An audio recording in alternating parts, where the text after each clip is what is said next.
이번 주 여러분의 인생을 통해 성취될 말씀 창세기 3장 16절에서 24절까지의 말씀을 제가 봉독하도록 하겠습니다.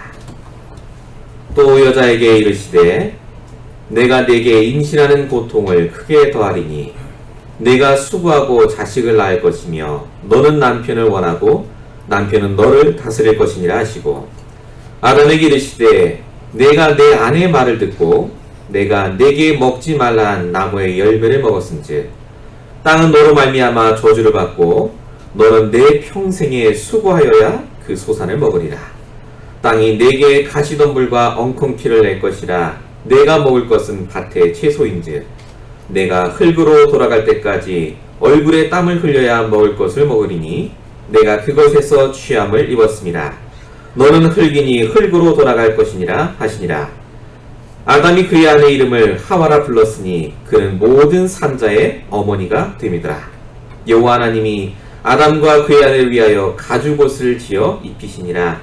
여호와 하나님이 이르시되 보라 이 사람이 선악을 하는 일에 우리 중 하나같이 되었으니 그가 그의 손을 들어 생명나무의 열매도 따먹고 영생할까 하노라 하시고 여호와 하나님이 에덴 동산에서 그를 내보내어 그의 근원이 된 땅을 갈게 하시니라. 이같이 하나님이 그 사람을 쫓아내시고 에덴 동산 동쪽에 그룹들과 두루 도는 불칼을 두어 생명나무의 길을 지키게 하시니라. 아멘. 오늘 저와 여러분에게 주신 말씀의 제목은 가죽옷을 입혀주신 하나님입니다. 오늘도 말씀을 통해서 여러분들이 좋은 말씀으로 듣지 마시고 내 인생의 가장 중요한 나의 말씀 그리고 나의 언약을 발견하시는 시간이 되시길 바랍니다. 많은 사람들이 예수를 믿습니다만요, 예수로 충분하지 않습니다. 많은 사람들이 복음을 알고 있는데 복음으로 만족하지 않습니다. 그 이유가 뭐냐면요, 함께하는 상태를 놓쳤기 때문에 그렇습니다.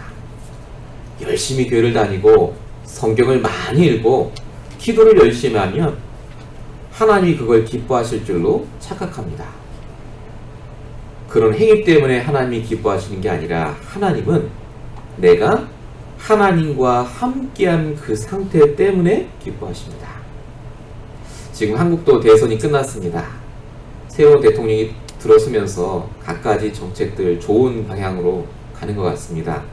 트럼프 대통령도 처음엔 잘하는 것도 하더니 조금 요즘 그래요. 근데 어느 정부든 어떤 사람이든 새롭게 뭔가 들어서면 처음에는 좋습니다. 근데 그게 끝까지 지속되진 않습니다. 왜냐하면 사람이 감당할 수 없는 이런저런 문제가 닥칠 수밖에 없기 때문에 그렇습니다. 대통령이라 할지라도 목맞는 재앙과 저주가 계속해서 지금도 닥치고 있습니다. 아시다시피 중국의 그 유치원 아이들 버스에서 죽은 사건도 있었고, 이번 주에 덴버에서는 드디어 이제 마약을 펄밋을 줘서 파는 정도가 아니라 가게에서 그걸 필 수 있는 가게가 이제 생겼어요. 얼마냐 물어봤더니 2,000불이면 펴요. 이제 곧 있으면 LA도 오겠죠. 이제 갈수록 사람들이 닥치는 문제 재앙 저주를 감당하지 못하니까 그걸 마약으로 풀고 그걸 사람으로 풀고 그걸 내 성공으로 풉니다. 근데 절대로 그걸로 풀리지 않는 게 사람에게 오는 운명 사주팔자입니다. 재앙저주죠.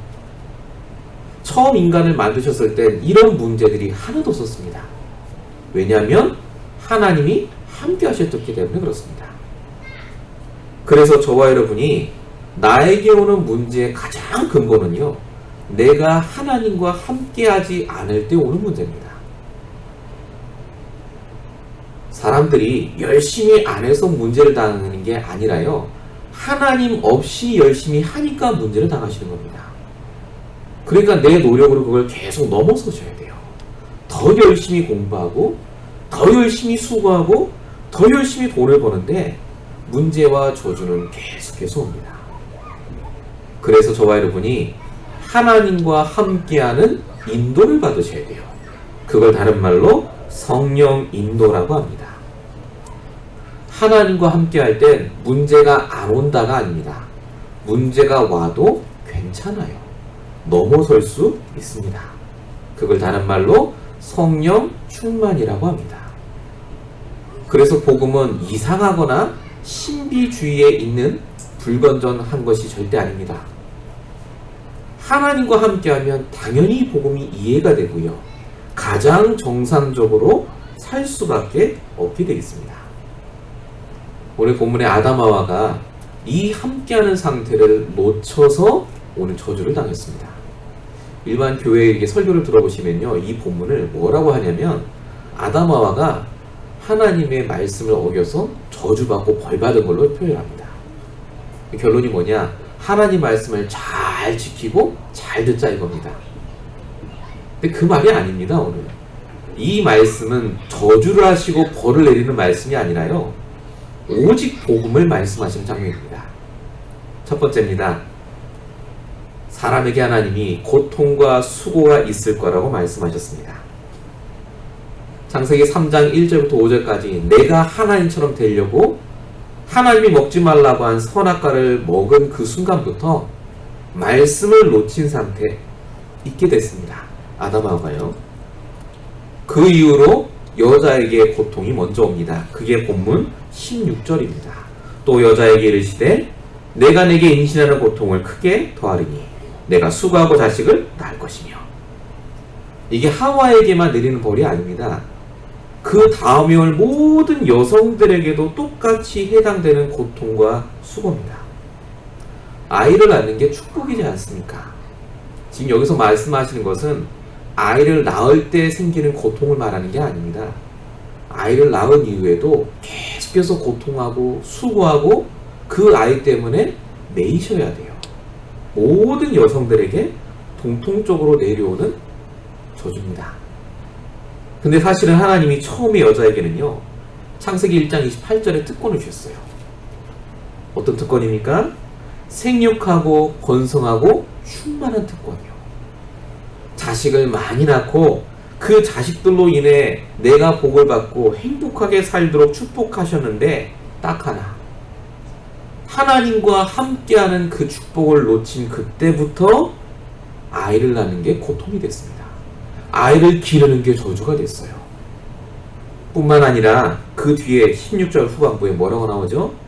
남편을 원하고 남편을 기다리고 남편 여자를 다스리게 될 것이다. 이 말은 남존 여비를 말씀하는 게 아닙니다. 남자가 여자 다스리는 게 당연하다, 이 말이 아니에요. 무슨 말이냐? 하나님을 떠난 상태에 있으면, 내 속에 말씀이 없으면 남편을 의지하고 남편을 바라보고 다스림을 당하게 될 거란 말입니다. 처음에 하나님이 하와를 붙여주실 때, 여자를 주실 때 역할이 뭐냐? 돕는 배필입니다. 다스림 당하는 노예가 아니라니까요. 축복 속에 남자와 여자가 함께 가정을 이루고 행복하게 살아야 되는데 딱 하나, 함께하는 비밀, 그 나의 말씀을 놓치니까 다스림을 당합니다. 자, 우리 삶에 적용해 보겠습니다. 이건 여자에게 주시는 말씀도 아닙니다. 모든 인간에게 공통적으로 적용되는 말씀입니다. 내가 하나님과 함께하는 비밀이 없고 말씀을 놓친 상태에 있으면 내가 갖고 있는 축복, 내가 갖고 있는 그 배경 전문성이 나에게 고통과 수고가 됩니다. 뿐만 아니라 사람을 의지하시게 되고 그 사람에게 다스림을 당하게 돼 있어요. 내 성격이 원래 소심해서 그래요? 아닙니다. 영적인 겁니다. 여러분, 이번 한 주간 동안 내게 주신 축복이 회복되는 그 나의 말씀을 붙잡으셔야 됩니다. 자, 남자는 그럼 어떻습니까? 17절에 보십시오. 내 평생에 수고하여야 그 소산을 먹으리라. 하나님은 아담에게 처음부터 창세기 1장 27절부터 보시면 다스리고 정복하는 축복을 주셨습니다. 모든 걸 다 주셨어요. 이때도 물론 일을 했습니다. 근데 수고하면서 일한 게 아니라 정말 행복하게 일을 했어요. 이때는. 근데 아담이 하나님을 떠난 이후에는 평생 고생하고 열심히 일해야 간신히 먹고 삽니다. 지금은 어떻습니까? 똑같습니다. 지금도. 모든 불신자, 그리고 말씀을 놓친 성도들은 이렇게 열심히 수고하고 고통하고 문제 속에 살아야 간신히 먹고 살게 됐습니다. 이게 왜 그렇다고요? 하나님을 떠난 문제라고요. 죄와 저주의 문제, 그리고 사단의 문제. 근본 문제를 해결하신 그리스도로 내가 날마다 함께하지 않으면요, 우리가 사실은 열심히 일하는데 간신히 먹고 삽니다. 근데 이렇게 된 계기가 있죠. 그게 성경에 써 있어요. 17절에 내가 내 아내의 말을 듣고 내가 먹지 말라고 한 것을 먹었다, 이렇게 써 있습니다. 하와 때문에 그랬구나, 그 말이 아니에요. 지금 하와의 말을 들은 게 아니라요, 창세기 1장 2절 흑암, 혼돈, 공허의 상태 속에 있던 말씀을 떠난 하와의 말을 들은 겁니다. 여러분, 하나님 말씀을 안 듣고 왜 불신자의 말을 듣는 줄 아십니까? 그게 맞아 보이거든요. 내 마음이 흑암, 혼돈, 공허 속에 있으면요, 딱 불신자의 말이 정확하게 들려요. 그게 옳아 보이고 나에게 유익이 돼 보입니다. 그 말을 듣고 하면 아담과 같이 고생길로 들어서십니다. 하나님과 관계없는 그 속으로 들어가서 계속해서 수고하게 돼 있어요. 그래서 여러분이 사람의 말을 듣지 마시고요, 그 말을 하는 그 사람의 영적인 상태부터 잘 보시기 바랍니다. 여러분 주변에 그래서 말씀을 갖고 있고 영적인 상태가 준비된 분들과 함께 말하고 생각하고 이야기하는 게 굉장히 중요합니다. 하나님은 그래서 우리를 지으실 때 하나님과 함께 하라고 사람들을 부지세요. 에베소서 2장 10절입니다. 우리는 그의 만드신 바라 그리스도 예수 안에서 선한 일을 위하여 지으심을 받은 자니 라고 적혀 있어요. 사람은 그리스도 안에서 선한 일을 위해 지으심 받았습니다. 우리가 하는 수고 고통은요, 안 없어져요. 이 땅에 있는 동안에 문제 계속 옵니다. 근데 그것이 하나님의 선한 일로 바뀝니다. 내가 이 복음 속에 있으면요, 우리가 수고하고 문제 당하는 게 아니라 내게 능력 주시는 자 안에서 당하시는 거예요. 그게 빌립보서 4장 13절입니다. 뭐라고 써있죠? 내게 능력 주시는 자 안에서 내가 모든 걸 할 수 있다. 문제 와도 난 다 할 수 있어, 그 말이 아니에요. 복음을 갖고 있고 내가 하나님과 함께하는 비밀이 있으면 넘어갈 수 있다고요. 거기에 묶이지 않는다, 그 말입니다. 내가 언제까지 수고해야 되나, 그 말이 아닙니다. 그 수고가 수고로 여겨지지 않게 돼요. 내가 하는 일이 하나님을 위해 하는 일이니까. 여러분이 하는 공부, 여러분이 하시는 그 일, 여러분이 하는 모든 가정일까지도요, 사람 만나는 것도 하나님의 선한 일을 위해 하나님이 지금 그 장소에 보내신 줄로 믿습니다. 자, 아담하와가 말씀 떠나서 오늘 이렇게 벌을 받았는데 땅에 대한 말도 나옵니다. 17절에 보시면 땅은 너로 말미암아 저주를 받고, 땅이 아담 때문에 저주를 받았다라고 적혀 있습니다. 실제로 이 땅에, 이 세상에 재앙저주가 계속해서 오죠. 자연재해가 오고요, 자연보호를 안 해서가 아닙니다. 사람이 언약을 놓치고 이 땅에 사니까 그 사람 때문에 이 땅, 여러분이 살고 있는 LA가 재앙과 저주의 현장으로 바뀌게 됐다는 말입니다. 그래서 18절에 뭐라고 써있죠? 땅이 내게 가시덤불과 엉겅퀴를 낼 것이다. 여러분이 이 땅에서 돈을 벌고 공부를 하시고 잘 살아야 되는데 그게 마음먹은 대로 잘 안 되잖아요. 이미 이때부터 하나님이 복음을 떠난 사람 때문에 내가 있는 현장에도 똑같이 가시덤불과 엉겅퀴가 나올 거라고 말씀을 주고 계십니다. 복음 없으면요, 그래서 아무리 좋은 곳에 계셔도 거기 있어도 힘드시게 돼 있어요. 내 영적인 상태가 바뀌지 않으면 어딜 가도 재앙과 저주 속에 있을 수밖에 없습니다. 근데 성경에는 이걸 뛰어넘은 사람의 얘기가 나옵니다. 창세기 39장 5절입니다. 여호와께서 요셉을 위하여 그 애굽 사람의 집에 복을 내리심으로 여호와의 복이 어디 임했다고요? 그의 집과 밭에 있는 모든 소유에 비친지라. 땅이 축복을 받아요. 요셉 한 명 때문에. 역대하 7장 13절 14절에 보시면요, 하나님을 떠나 있을 때 비도 안 오고 농사를 잘 지어놔도 메뚜기 와서 다 먹어버리는데 14절에 뭐라고 써있느냐, 만약에 회개하고 돌아오면 내가 그들의 죄를 사하고 땅을 고칠 것이다, 이렇게 써있어요. 복음을 갖고 있는 것과 복음을 갖고 있지 않은 것은 그래서 큰 차이입니다. 가장 실질적으로 여러분 돈 버는 것과 관계 있어요. 지금 여러분 공부하시는 것과 관계가 있습니다. 하나님이 모든 사람의 생사화복을 주관하시고 여러분 현장의 재앙과 저주 축복을 주관하시기 때문에 그렇습니다. 아무리 좋은 땅, 좋은 지역, 좋은 학교, 좋은 직장이 있다 할지라도 내가 하나님 안에 있지 않으면, 내가 이 복음 안에 있지 않으면 그 현장은 재앙과 저주로 바뀝니다. 그래서 여러분 놓치지 마셔야 됩니다. 제 외삼촌이요, 제가 몇 번 얘기를 했는데, 아주 제가 어릴 때부터 저는 본 게 있습니다.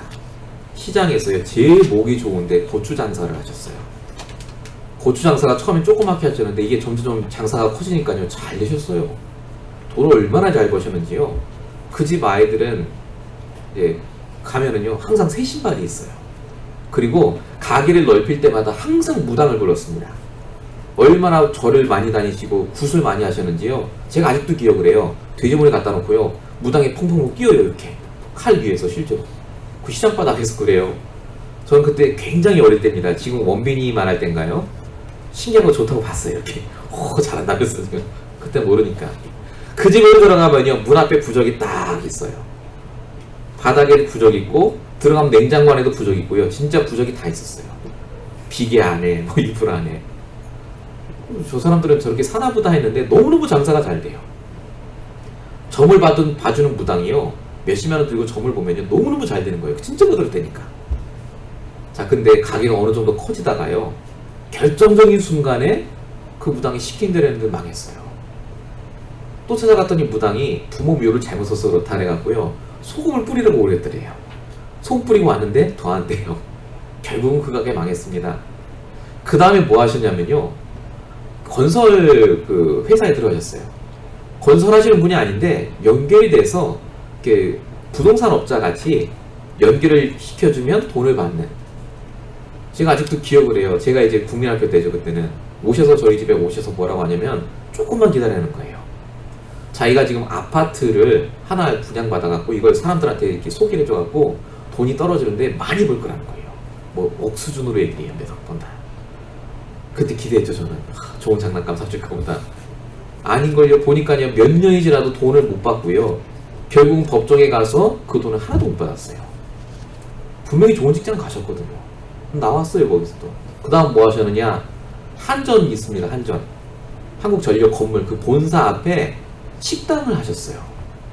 그게 권리금을 정말로 많이 주시고 들어가셨거든요. 목이 정말 좋았어요. 제가 이번 연도에 들었어요. 그 식당 망하셨다고. 식당이 안 돼요. 참 신기하죠. 그렇게 목이 좋고 그렇게 열심히 일하시는데요, 계속해서 망해요. 언제까지 망할지 모르겠어요. 제가 복음을 전해드렸는데 영접 기도는 하셨는데 아직 안 믿어요. 복음을 잘 모르세요. 여전히 집에 가니까 부적이더라고요. 못 놓쳐요 이거를. 참 체질이 무섭다. 그럼 복음 없으면요, 아무리 좋은 학교, 좋은 배경, 좋은 남편과 좋은 부인이 있어도 나는 힘들어요. 계속 갈등, 고민, 걱정 올 수밖에 없습니다. 오늘 아담 하와에게 주신 말씀이 그래서 아니에요. 내가 복음 놓치면 당할 수밖에 없는 문제를 우리에게 지금 미리 경고하시는 겁니다. 그래서 여러분이 이번 한 주간 동안 정말로 나의 말씀 붙잡으시고 하나님과 함께하는 상태부터 회복하시길 축원드립니다. 두 번째입니다. 가죽옷을 입혀주신 하나님입니다. 하나님이 아담 하와를 불러다 놓고 지금 재앙과 저주 막 벌을 하신 것 같아요. 자, 그럼 아담이 그 하나님께 또 되돌아야 되잖아요. 아까 핑계 댔잖아요. 저 여자가 나보고 먹겠다면서. 분명히 아담은 그래야 되는데 20절에 보면 아담이요 핑계대고 원망한 게 아니라 뭐라고 얘기했냐면 아담이 그의 아내 이름을 하와라 불렀으니 그가 모든 산자의 어머니가 됐다 이렇게 써 있습니다. 뜬금없이 갑자기 이름을 바꿨다 이렇게 써 있어요. 이게 무슨 말이냐면요 아담이 더 이상 변명하고 핑계댄 게 아니라 하와 그 여자의 이름을 하와 말씀드렸듯이 생명이라고요. 생명이라고 부르면서 믿음의 고백을 한 장면입니다. 더 이상 하나님께 핑계대지 않고 나에게 왜 문제 주세요 이게 아니라 내가 그 문제 속에 창세기 3장 15절 여자의 후손에 그 말씀을 내가 생명으로 붙잡았다. 언약으로 붙잡았다. 그렇게 지금 고백하는 장면입니다. 왜 모든 산자의 어머니죠?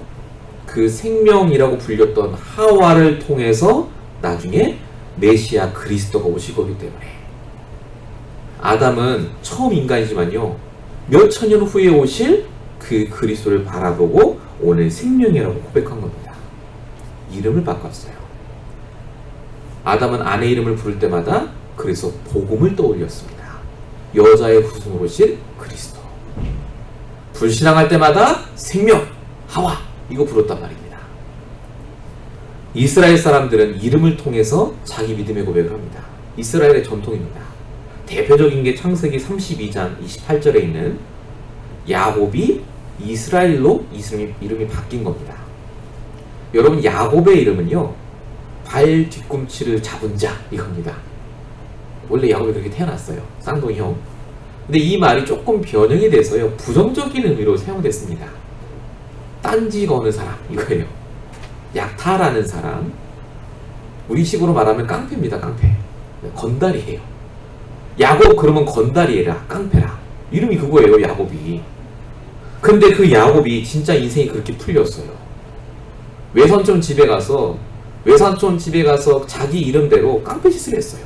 속이고 인본주의 쓰고 머리 써갖고 부자가 되긴 했는데 신기하죠. 다시 자기 고향으로 돌아올 때는요 하나님이 싹 다 뺏어가요. 전부를 먼저 다 보내잖아요. 야복강에 이르러서 재물도 보내고 아내도 보내고 남편도 보내고 다 보내요. 그리고 혼자 강에 남습니다. 혼자 남아요. 하나님이 갖고 있는 거 다 뺏어갑니다. 그때 하나님이 야곱을 만나서 씨름을 하죠. 그 다음에 하나님이 야곱의 이름을 이스라엘로 바꿉니다. 이스라엘의 뜻이 뭐라고요? 하나님께 승리한 사람, 하나님과 싸워 이긴 사람 이런 뜻이에요. 네 이름은 더 이상 깡패가 아니라 하나님과 싸워 이긴 사람이다. 이렇게 바꾸러 가신 겁니다. 하나님과 싸워서 어떻게 이깁니까? 하나님이 져주신다는 말이에요.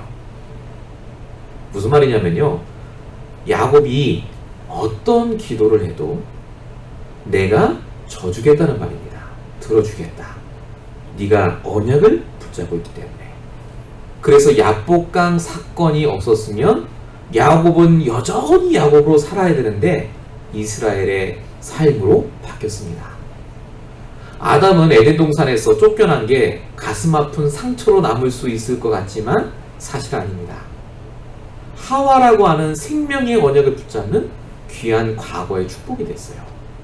야곱은요 야복강 사건 다 하나님 뺏어갔지만 결국 그것이 자기의 이름을 바꾸는 가장 귀한 사건으로 바뀌었습니다. 나의 언약을 발견하셔야 돼요.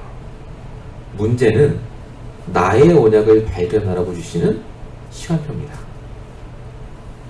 여러분 혼자 있는 게 아닙니다. 하나님이 여러분과 함께 하세요. 안 풀리는 게 아니라요. 지금 하나님이 말씀을 주시는데 그 말씀을 안 듣고 계신 것 뿐입니다. 지금 여러분 육신 안에 있는 영은 이 말을 듣고 있다니까요. 그리고 나에게 주시는 수많은 말씀 중에 나의 언약을 발견하도록 하세요. 야곱은 생명, 야곱은 이스라엘, 아담은 생명. 여러분도 그 언약을 붙잡으시기 바랍니다. 자, 야곱이 언약을 딱 붙잡고 있는 영적 상태가 바뀌어져 있으니까 21절에 하나님이 주신 축복이 있습니다. 그게 뭐죠? 여호와 하나님이 아담과 그의 아내를 위하여 가죽옷을 지어 입히시니라. 하나님이 이때 가죽옷을 주세요. 가죽옷. 여러분 다 아시는 그 가죽옷을 아담이 언약을 회복한 다음에 가죽옷을 주십니다. 굉장히 중요합니다. 많은 교회에서 뭐라고 설명하느냐, 하나님이 사람을 사랑하셨어. 옷 다 벗고 있으니까 얼마나 보기 민망하고 추웠겠느냐. 가죽옷을 주셔서 따뜻하게 지내라고 주신 것이다. 그게 하나님의 사랑이다. 이렇게 설명을 하세요. 절대 아닙니다. 속지 마세요. 하나님이 보기에 민망해서 주신 게 아닙니다. 지금 아담의 영적인 상태가 언약을 깨달은 상태이기 때문에 가죽옷을 주시면 그 가죽옷이 그냥 가죽옷이 아니라 복음을 상징한다는 것을 알 수 있는 상태이기 때문에 주신 겁니다. 쉽게 말하면 아담이 언약을 붙잡았기 때문에요, 하나님이 응답을 주셔도 그 응답에 매이지 않아요. 그 가죽옷이 뭐죠? 살아있는 짐승을 죽여야 얻을 수 있는 옷, 피를 흘려야 얻을 수 있는 옷이라니까요. 그게 바로 6월절 어린 양으로 오신 그리스도를 상징합니다. 가죽옷은 곧 그리스도, 복음을 상징하죠. 하나님이 피가 철철 흐르는 가죽옷을 아담과 하와에게 입히심으로 아담과 하와에게 있었던 모든 재앙과 저주가 덮어졌다. 더 이상 그것이 죄가 아님을 알려주셨습니다. 피 흘림으로 완성하신 복음을 알려주신 거죠. 그래서 히브리서 9장 22절에 보니까 피 흘림이 없은즉 사함이 없다라고 적혀 있습니다. 그리스도의 피 흘림을 우리가 믿을 때 비로소 우리의 재앙 저주가 떠나갑니다.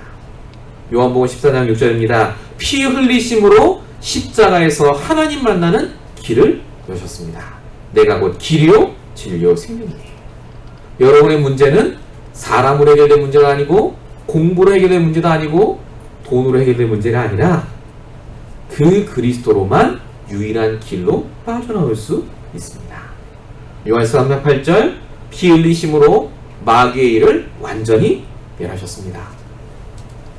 이게 왕, 선지자, 제사장 되신 그리스도를 말하죠. 가죽옷을 우리가 제대로 깨닫고 있으면 그래서 그리스도가 날마다 나에게 필요한 것이 깨달아집니다. 성경에는 계속해서 그리스도를 말하고 있습니다. 창세기 6장 14절 온 세상을 심판하실 때 유일하게 살 수 있는 방법, 방주 되신 그리스도. 출애굽기 3장 18절 430년간의 애굽 생활에서 그 노예 생활에서 빠져나올 수 있는 유일한 방법, 희생 제사 되신 그리스도. 이사야서 7장 14절이죠. 노예 생활, 포로 생활에서 빠져나올 수 있는 유일한 방법 대신 임마누엘의 그리스도. 마태복음 16장 16절입니다. 종교적인 지도자, 훌륭한 말씀하시는 선생님이 아니라 하나님 만날 유일한 길 대신 하나님의 아들 그리스도로 이 땅에 오셨습니다. 가죽옷의 언약, 여자의 후손의 언약이 성경 끝까지 계속해서 지속이 되고 있습니다. 그래서 저와 여러분에게 주시는 문제는요, 정확한 복음을 깨달으라고 주시는 문제입니다. 메시지를 깨달으셔야 돼요. 메시지. 하나님의 메시지가 있어요. 말씀과 메시지는 다릅니다. 말씀은 간단해서 목사님을 통해 주시는 그 원문 텍스트고요. 메시지는 그 말씀을 통해 나에게 부딪히는 걸 말합니다. 아, 내가 이 부분을 놓쳤구나. 그래서 하나님이 나에게 이런 문제를 주셨구나 라고 깨달아지는 거예요. 세상에 우연은 없습니다. 여러분이 정말 예수를 그리스도로 고백하고 영접하셨다면 지금 여러분의 문제가 해결되는 게 중요한 게 아니라 그 문제가 올 수밖에 없는 상태에서 빠져나오셔야 돼요. 오직 그리스도로 그 메시지를 붙잡으셔야 됩니다. 자, 그러면 우리가 날마다 가죽옷을 입어야 될 텐데 아담 하와는 가죽옷을 입을 때마다 복음을 떠올렸겠죠.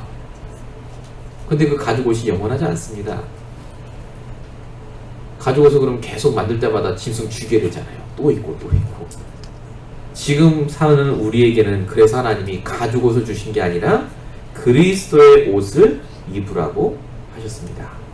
더 이상 짐승을 죽일 필요가 없어요. 그리스도의 옷을 입으면 됩니다. 갈라디아서 3장 27절입니다. 누구든지 그리스도와 합하기 위하여 세례를 받은 자는 그리스도로 옷 입었느니라. 영접한 사람은 그리스도로 옷을 입고 계세요. 지금 입어야 된다 그 말이 아닙니다. 그리스도로 옷 입으라는 말은 경건하고 착하고 열심히 살라는 말이 절대 아닙니다. 그런 행위는 다 하여 모든 종교에서. 그리스도로 옷 입으라는 말은 하나님의 전신갑주를 입으라는 말입니다. 전신갑주가 뭐죠? 에베소서 6장 11절 마귀의 관계를 대적하기 위해 주신 축복이 전신갑주입니다. 왜 전신갑주 입어야 됩니까?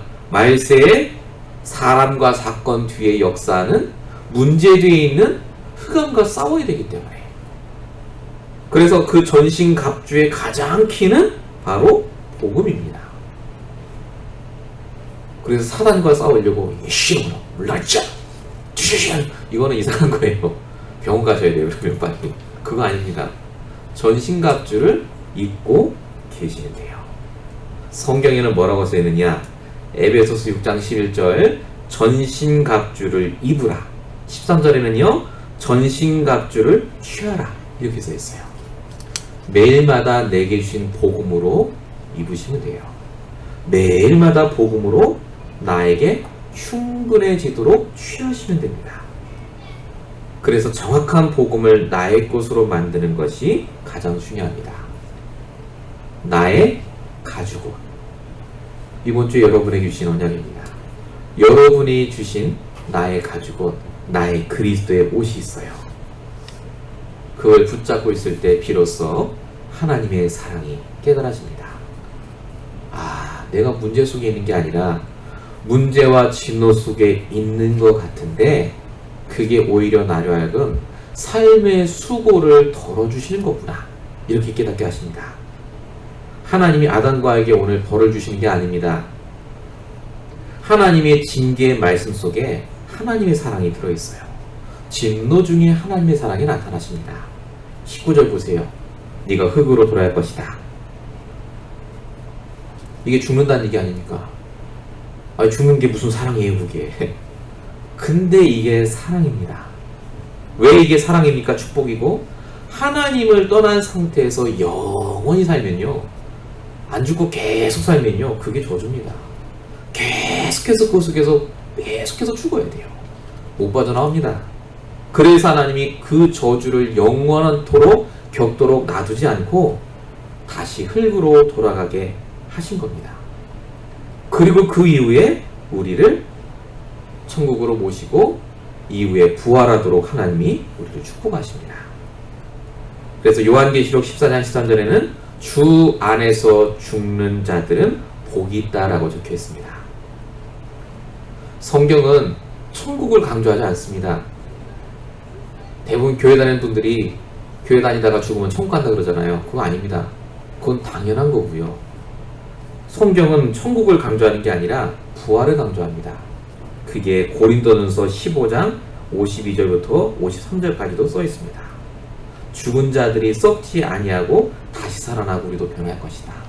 부활의 소망을 우리에게 주셨지 보지 않은 천국에 대한 말씀 물론 주셨지만 그게 키포인트는 아닙니다. 하나님의 자녀는요 그래서 문제가 내 체질과 내 생각을 죽일 수 있는 최고의 조건이에요. 여러분 그 문제 안 당하셨으면 여러분 생각대로 살 거 아닙니까? 계속해서 안 빠져나오고 이게 맞다면서. 하나님이 여러분을 사랑하셨어요. 완전히 여러분의 인생을 문제 속에 사건 속에 두시고 망할 것처럼 하시지만 그 속에서 복음을 통해 다시 완전히 우리를 부활의 영으로 새로운 사람으로 만드시고 계신 줄로 믿습니다. 그래서 속지 마세요. 하나님이 우리에게 문제 주신 적이 단 한 번도 없습니다. 계속해서 우리에게 오직 복음만 말하고 계시고 복음의 상태로 충분하도록 만들고 계십니다. 에덴 동산에서 하나님 쫓아내셨죠. 창세기 3장 21절부터 22절이죠. 에덴 동산에서 그를 내보내야 되겠다, 그런 얘기를 하십니다. 왜 내보내셨습니까? 지난주에 말씀드린 대로 영원히 살면 안 돼요. 하나님 떠난 상태에서. 그리고 에덴 동산은 이미 과거의 현장입니다. 수고하지 않아도 다 있어요, 먹을 게. 거기서 무슨 오직 복음 붙잡겠습니까? 다 되는데. 하나님이 그래서 그 현장에서 다른 현장으로 옮겨 주셨습니다. 사람들은 잘 모릅니다. 이 미국 땅이 굉장히 좋은 줄 알아요. 이 미국 땅이 얼마나 좋은지 사람들이 어떻게든지 여기서 이민하시고 영주권 받고 여기서 시민권 되는 게 사실 사람들의 많은 생각입니다. 근데 복음 없이 미국에 살면요, 이 현장이 소돔과 고모라임을 잘 모릅니다. 창세기 13장 10절에 보니까 소돔과 고모라가 멸망당하기 전에는 여호와의 동산 같았다, 이렇게 써 있어요. 에덴 동산 같았대요. 너무너무 살기 좋고 복지시설 잘 돼 있고 너무너무 좋고. 근데 복음 모르고 그 자리에 머물러 있으면 어떻게 됩니까? 멸망하는 그날 같이 당합니다. 그래서 하나님이 에덴 동산에 내보내신 다음에 아담에게 시킨 일이 굉장히 중요해요. 그게 22절 끝에 보시면 써 있어요. 아담에게 그 근원이 된 땅을 갈게 하셨다, 이렇게 써 있습니다. 여러분에게 주신 땅을, 여러분에게 주신 학교, 여러분에게 주신 전문성을 통해서 하나님이 그 땅을 갈게 하세요. 바꾸세요. 거기서부터 일하게 하십니다. 사랑의 하나님의 말은 그래서 다 들어오신 하나님이 아니라 여러분이 갖고 있는 걸 통해서 오직 복음으로 바꾸시는 겁니다. 이 축복을 꼭 이번 주에 발견하시기 바랍니다. 결론입니다. 그래서 이제 저와 여러분이 이제 다른 인생을 시작하셔야 됩니다. 지금까지도 너무너무 잘 사셨습니다. 복음 안에서. 근데 여러분이 놓치지 말아야 될 세 가지가 있습니다. 하나님은 과거에도 완벽하게 인도하셨어요. 24절에 보니까 하나님이 에덴 동산에 그룹들, 천사들을 보내서요, 불칼을 들고 지키게 하셨어요. 못 들어오게. 참 야박하죠. 그가 야박한 게 아닙니다. 과거로 돌아가지 못하도록요, 또 과거 체제로 돌아가서 내가 여기 있으면 좋다면서 이렇게 안 하도록 아예 하나님이 막아버리셨어요. 모든 문을 막으시고 이제 복음만 들을 수밖에 없는 현장에 우리를 살게 하셨습니다.